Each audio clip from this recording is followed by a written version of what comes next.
Assalamualaikum warahmatullahi wabarakatuh. Alhamdulillahirabbil alamin wa bihi nasta'inu ala umuri dunya waddin wa ala alihi wa sahbihi ajma'in amma ba'du.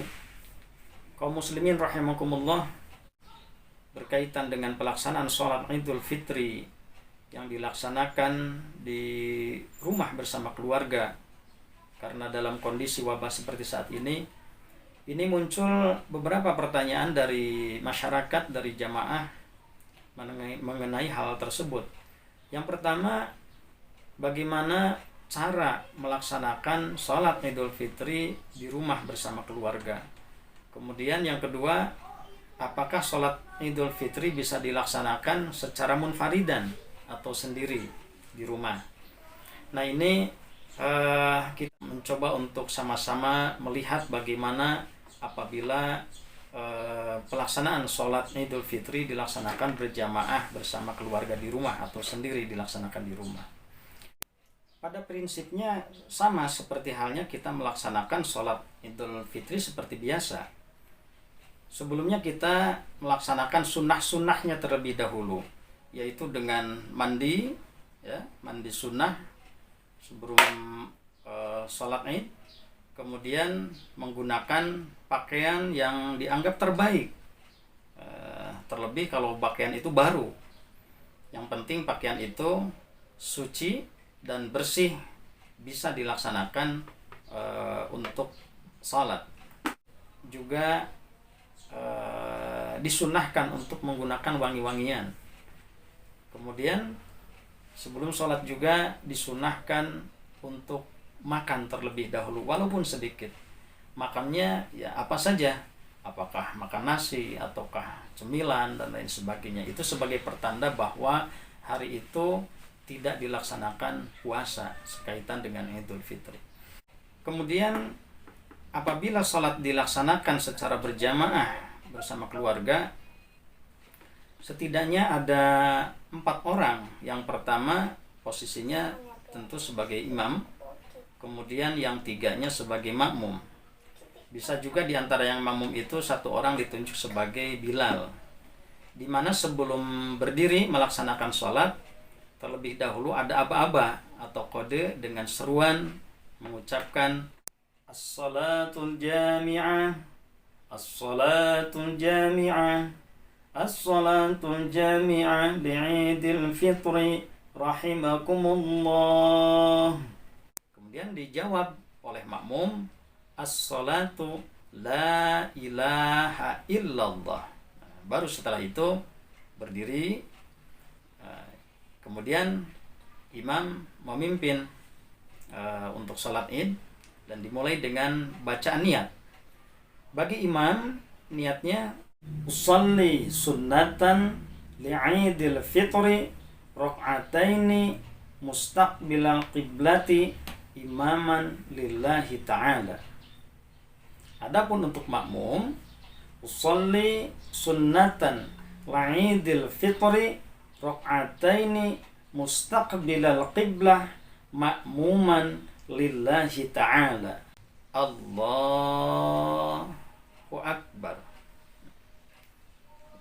Dilanjutkan dengan membaca doa iftitah seperti halnya kita salat biasa. Setelah iftitah, kemudian takbir sebanyak 7 kali dipimpin oleh imam. Allahu Akbar.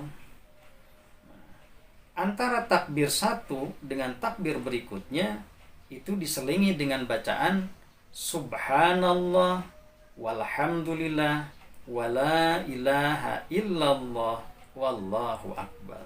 Allahu Akbar. Begitu seterusnya sampai takbir yang ke-7.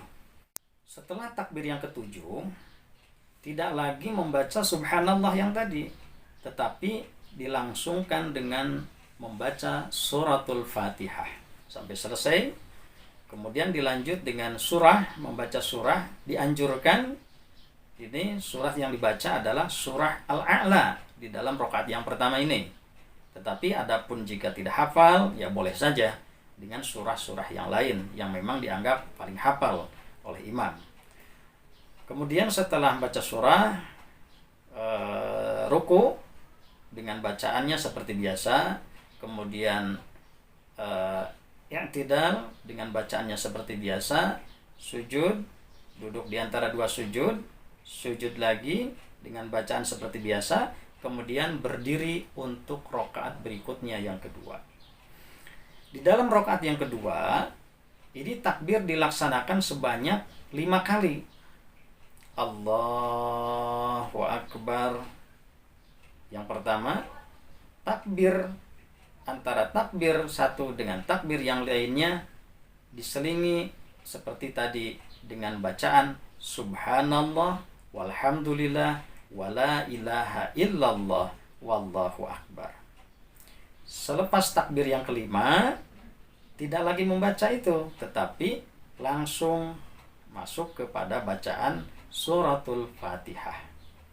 Dilanjut dengan surah yang dibaca, dianjurkan surah Al-Ghasyiyah. Tapi itu pun jika imam hafal. Adapun tidak hafal, boleh saja dengan bacaan surah-surah yang lain yang memang dianggap hafal oleh imam. Kemudian seperti tadi, ruku, i'tidal, sujud, duduk di antara dua sujud, kemudian duduk terakhir, ya. Duduk tahiyat terakhir, kemudian membaca salam dengan bacaan seperti biasa. Nah, kemudian membaca doa. Doanya ada doa khusus yang bisa dibuka, dibaca juga, atau doa-doa apa yang memang dianggap hafal oleh imam yang dibacakan setelah sholat Id itu. Nah, demikian mudah-mudahan tata cara atau gambaran sholat Idul Fitri apabila dilaksanakan berjamaah bersama keluarga. Adapun jika sholat dilaksanakan munfaridan, ya, di rumah, ya, sendiri, tidak berjamaah, maka sama seperti tadi tahapan-tahapannya.